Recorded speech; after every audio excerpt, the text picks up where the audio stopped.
আচ্ছা, আপনি একবার মানে এখানে আমি আয়নাটা রাখলাম, তো এখানে দেখেন যে আপনার অ্যাকনিটা কতটুকু। আপনি 15 দিন আগে আসছিলেন, 18 তারিখে গত মাসের। আজকে হচ্ছে 2 তারিখ অগাস্টের, মোটামুটি 15 দিন হলো।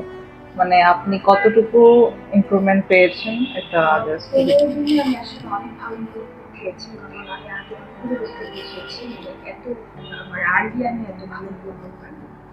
আপনার একটা স্যালিসাইলিক পিল করা হয়েছিল, আপনার ছিল স্টেরয়েড অ্যাকনি, মানে আপনি মুখে কিছু একটা ব্যবহার করেছিলেন, ওখান থেকে অ্যাকনিটা হয়েছিল। এখন স্যালিসাইলিক পিলটা করার পর আপনার ব্রণটা অনেকখানি কমে গিয়েছে। 15 দিন পর আজকে আমরা আবার একটা স্যালিসাইলিক পিল করব, এটাই লাস্ট, আর লাগবে না। স্যালিসাইলিক পিলটা কিভাবে কাজ করে আপনাকে বলা হয়েছে যে স্যালিসাইলিক পিল করলে আপনার মুখের যে সেবাম এটা কমে যায়। অ্যাকনির শত্রুই হচ্ছে স্যালিসাইলিক অ্যাসিড, ঠিক আছে?